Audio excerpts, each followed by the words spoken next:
여러분이 사용하는 인터넷 서비스 사실 대부분은 누군가의 서버 위에서 돌아갑니다. 검색은 구글 서버, SNS는 메타 서버, 쇼핑 기록은 아마존 서버에 저장되죠. 이 구조에서 문제는 단 하나입니다. 서버를 가진 사람이 규칙을 정한다는 것, 계정을 정지시킬 수도 있고 수수료를 올릴 수도 있고 심지어 서비스 자체를 종료해버릴 수도 있습니다. 우리는 그 규칙에 동의 버튼을 누를 수밖에 없습니다. 그런데 만약 이런 질문을 던진 사람이 있다면 어떨까요? 서버 주인이 없는 인터넷은 불가능할까? 코드가 계약이고 그 계약이 자동으로 실행되는 시스템은 만들 수 없을까? 이 질문에서 출발한 프로젝트. 2015년 7월 30일 세상에 이더리움이 등장합니다. 오늘은 이더리움이 무엇인지 그리고 어떻게 세상의 구조를 바꾸려 하는지 보고서를 한 장씩 읽듯 아주 깊게 설명해 보겠습니다. 챕터 1. 탄생 배경 및 진화. 먼저 이 거대한 생태계가 어떻게 시작되었는지부터 짚어봐야겠죠. 2013년 비탈릭 부테린이 백서를 쓰고 2015년 런칭한 이더리움은 비트코인의 한계를 넘어서려는 시도였습니다. 비트코인이 디지털 금으로서 화폐 기능에 집중했다면 이더리움은 블록체인 위에 프로그래밍 언어를 얹어서 누구나 멈추지 않는 애플리케이션, 즉 디앱을 만들 수 있는 월드 컴퓨터를 지향했죠. 초기 이더리움 커뮤니티는 강력한 이상주의가 지배했습니다. 사이퍼펑크 정신에 입각해서 검열 저항성, 무신뢰성, 그리고 무엇보다 극단적인 탈중앙화를 최우선으로 뒀습니다. 당시의 핵심 질문은 이거였습니다. 우리는 얼마나 탈중앙화 될 수 있는가? 이 원칙 때문에 모든 노드가 네트워크의 모든 트랜잭션을 검증하고 저장해야 했습니다. 보안성은 극대화됐지만 속도와 처리량은 턱없이 낮아졌죠. 여기서 그 유명한 확장성 트릴레마에 봉착하게 됩니다. 이 상황을 아주 쉬운 예로 들어볼까요? 초창기 이더리움은 마치 동네 도서관과 같았습니다. 그런데 규칙이 아주 특이해요. 모든 동네 주민이 사서 역할을 해야 합니다. 새로운 책, 즉 트랜잭션이 하나 들어오면 동네 주민 전원이 그 책을 처음부터 끝까지 다 읽고 오타가 없는지 검증해야 책장에 꽂을 수 있는 겁니다. 보안은 완벽하겠죠? 오타가 있을 수가 없습니다. 하지만 책이 100권, 1000권으로 늘어나면 어떻게 될까요? 검증 속도는 느려지고 주민들은 지쳐 떨어져 나갑니다. 이게 바로 초기 이더리움의 한계였습니다. 2020년대를 거치며 이더리움은 노선을 바꿉니다. 바로 실용주의입니다. 모든 걸 메인넷에서 다 처리한다는 고집을 꺾고 복잡한 계산은 외부 레이어인 레이어 2에 맡기기로 한 거죠. 대신 이더리움 메인넷은 데이터가 정확한지 보증해주는 보안 및 정산 레이어로 남기로 했습니다. 2025년 현재 이더리움의 철학은 문제를 해결할 만큼 충분히 탈중앙화되되 사용자 경험을 해치지 않는 균형점을 찾는 것으로 구체화되었습니다. 단순한 플랫폼이 아니라 거대한 경제권의 기반 인프라가 된 것입니다. 이러한 진화는 굵직한 업그레이드들을 통해 이루어졌습니다. 먼저 2022년 9월 더 머지입니다. 이더리움의 심장인 합의 알고리즘을 작업 증명에서 지분 증명으로 대전환했죠. 이게 무슨 차이냐고요? 작업 증명이 누가 더 빨리 수학 문제를 분할을 놓고 전기를 펑펑 쓰며 경쟁하는 방식이라면 지분 증명은 내 돈을 보증금으로 걸고 정직하게 검증하겠다고 약속하는 방식입니다. 불필요한 연산 경쟁을 없앤 덕분에 에너지 소비를 99.95%나 줄이고 누구나 이자를 받을 수 있는 스테이킹 경제의 서막을 열었습니다. 2024년 3월은 덴큰이었습니다. 블럽이라는 임시 저장 공간을 만들어서 레이어 2 수수료를 90% 이상 깎았습니다. 2025년 5월 팩트라는 사용자 경험의 혁명이었습니다. 지갑 사용성을 획기적으로 개선했죠. 그리고 드디어 2025년 12월 퓨사카입니다. 데이터 가용성을 완성하고 가스 한도를 6천만까지 늘리며 물리적 한계를 확장했습니다. 지금 이더리움은 퓨사카를 통해 더 서지 로드맵의 정점에 도달했습니다. 명실상부한 모듈러 블록체인의 완성을 알린 겁니다. 챕터 2. 기술, 모듈러 아키텍처의 완성. 그렇다면 이번 퓨사카 업그레이드, 기술적으로 무엇이 그리 대단할까요? 핵심은 모듈러 아키텍처의 성숙과 데이터 가용성의 극대화입니다. 이더리움은 이제 단순한 계산기가 아니라 거대한 데이터 고속도로가 되었습니다. 퓨사카는 실행 레이어의 풀루와 합의 레이어의 오사카를 합친 말입니다.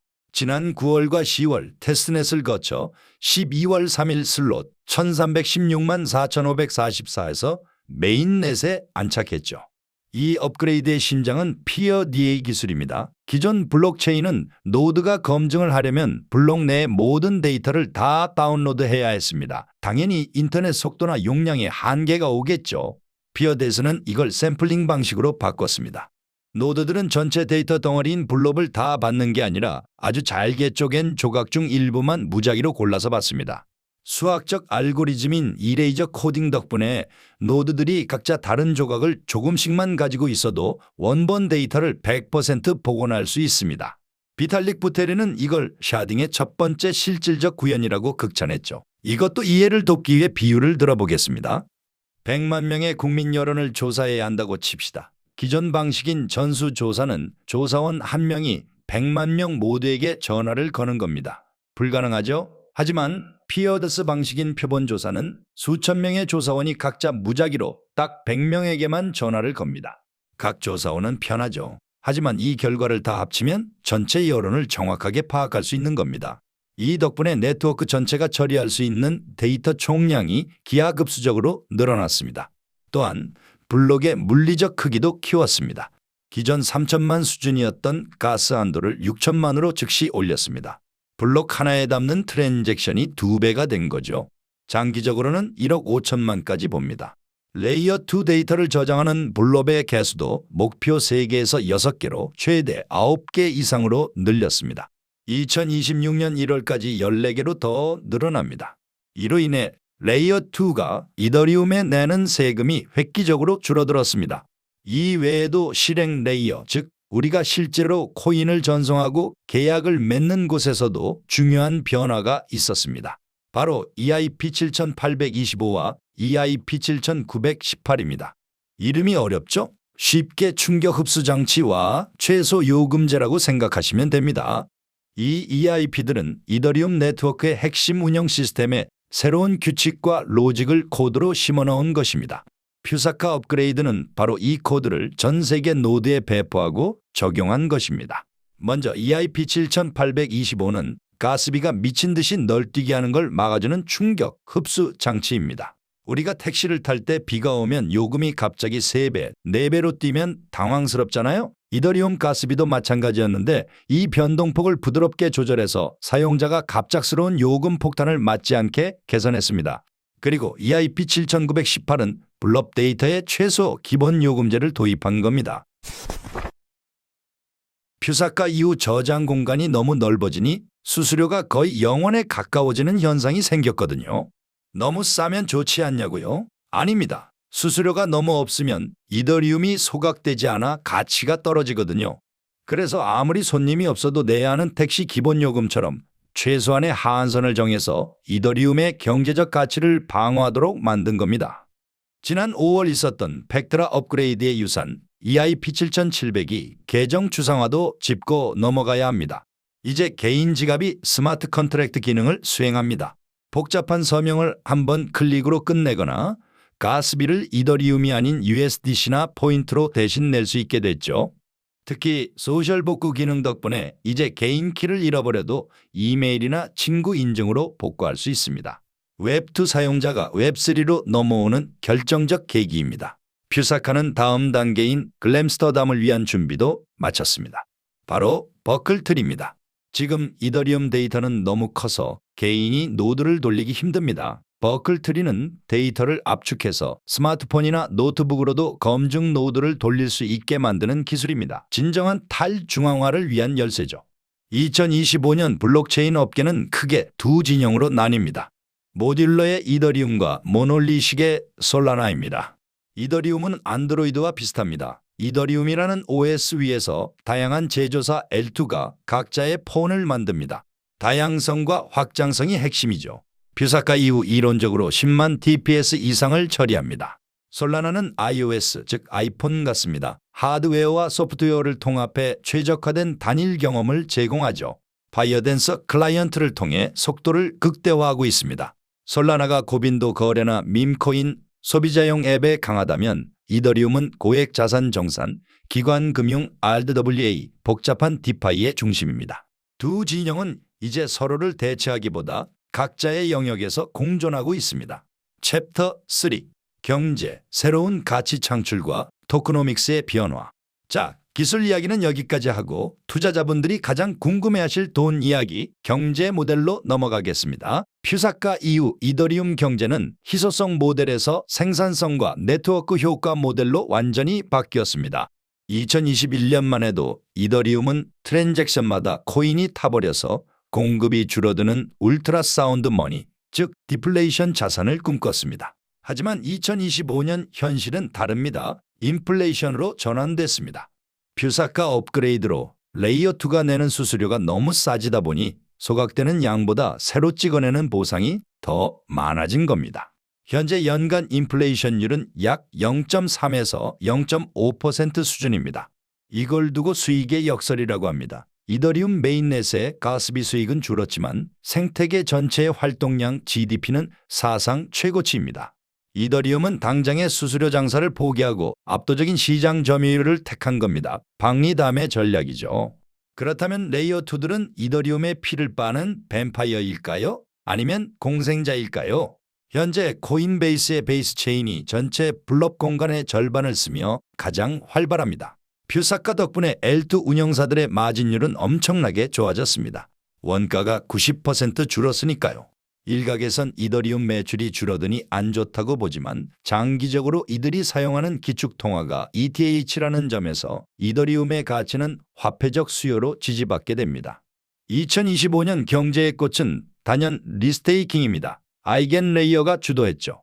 이미 이더리움 보안을 위해 맡겨둔 ETH를 다시 한번 담보로 잡아서 오라클이나 브릿지 같은 다른 서비스의 보안까지 책임져주고 추가 이자를 받는 구조입니다. 보안을 금융 상품화해서 수출하는 셈이죠. 현재 기본 스테이킹 수익률은 3.5% 정도지만 리스테이킹을 합치면 연 4.5에서 5.5% 수익이 가능합니다.